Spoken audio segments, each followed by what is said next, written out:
नमस्कार दोस्तों।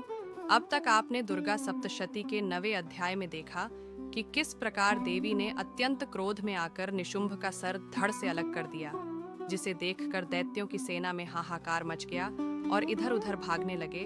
अपने प्राणों से भी अधिक प्रिय भाई निशुंभ को मरता देख दैत्यराज शुंभ को अत्यंत क्रोध आया और वह देवी से युद्ध करने के लिए दौड़ पड़ा। अब आगे, लेकिन आगे बढ़ने से पहले आपसे एक छोटी सी गुजारिश है। वीडियो पसंद आए तो लाइक शेयर ज़रूर करें और सब्सक्राइब करना ना भूलें।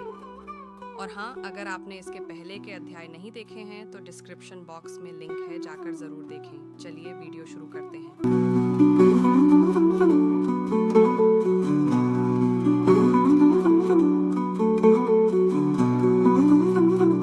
महर्षि मेधा ने कहा, हे राजन, अपने प्यारे भाई को मरा हुआ तथा सेना को नष्ट हुई देखकर क्रोध में भरकर दैत्यराज शुंभ कहने लगा, दुष्ट दुर्गे, तू अहंकार से गर्व मत कर, क्योंकि तू दूसरों के बल पर लड़ रही है।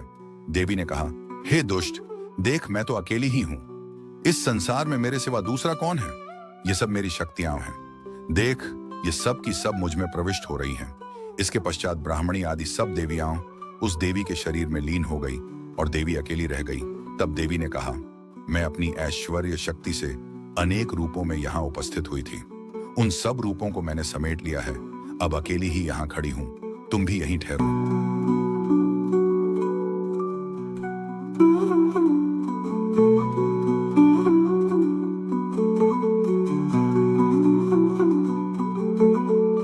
महर्षि मेधा ने कहा, तब देवताओं तथा राक्षसों के देखते देखते देवी तथा शुंभ में भयंकर युद्ध होने लगा। अंबिका देवी ने सैकड़ों अस्त्र शस्त्र छोड़े, उधर दैत्यराज ने भी भयंकर अस्त्रों का प्रहार आरंभ कर दिया। देवी के छोड़े हुए सैकड़ों अस्त्रों को दैत्य ने अपने अस्त्रों द्वारा काट डाला। इसी प्रकार शुंभ ने जो अस्त्र छोड़े, उनको देवी ने अपनी भयंकर हुंकार के द्वारा ही काट डाला। दैत्य ने जब सैकड़ों बाण छोड़कर देवी को ढक दिया, तो क्रोध में भरकर देवी ने अपने बाणों से उसका धनुष नष्ट कर डाला।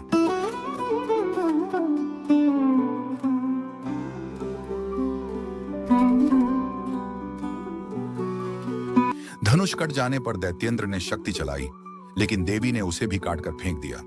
फिर दैत्येंद्र चमकती हुई ढाल लेकर देवी की ओर दौड़ा, किंतु जब वह देवी के समीप पहुंचा तो देवी ने अपने तीक्ष्ण बाणों से उसकी चमकने वाली ढाल को भी काट डाला। फिर दैत्येंद्र का घोड़ा मर गया, रथ टूट गया, सारथी मारा गया। तब वह भयंकर मुदगर लेकर देवी पर आक्रमण करने के लिए चला, किंतु देवी ने अपने तीक्ष्ण बाणों से उसके मुदगर को भी काट दिया। इस पर दैत्य ने क्रोध में भरकर देवी की छाती में बड़े जोर से एक मुक्का मारा। दैत्य ने जब देवी को मुक्का मारा तो देवी ने भी उसकी छाती में जोर से एक थप्पड़ मारा। थप्पड़ खाकर पहले तो दैत्य पृथ्वी पर गिर पड़ा, किंतु तुरंत ही वह उठ खड़ा हुआ। फिर वह देवी को पकड़कर आकाश की ओर उछला और वहां जाकर दोनों में युद्ध होने लगा। वह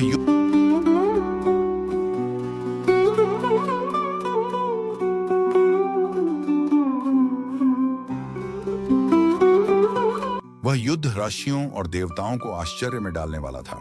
देवी आकाश में दैत्य के साथ बहुत देर तक युद्ध करती रही।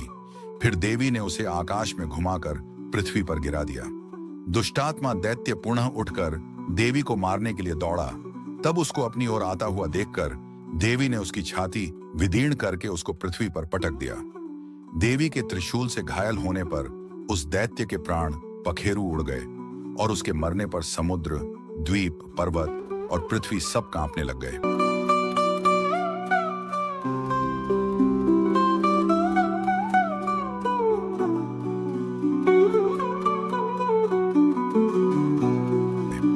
तदनंतर उस दुष्टात्मा के मरने से संपूर्ण जगत प्रसन्न व स्वस्थ हो गया तथा आकाश निर्मल हो गया। पहले जो उत्पात सूचक मेघ और उल्कापात होते थे, वह सब शांत हो गए। उसके मारे जाने पर नदियां अपने ठीक मार्ग से बहने लगी। संपूर्ण देवताओं का हृदय हर्ष से भर गया और गंधर्वियां सुंदर गान गाने लगी। गंधर्व बाजे बजाने लगे और अप्सराएं नाचने लगी। पवित्र वायु बहने लगी। सूर्य की कांति स्वच्छ हो गई। यज्ञशालाओं की बुझी हुई अग्नि अपने आप प्रज्वलित हो उठी तथा चारों दिशाओं में शांति फैल गई। ओम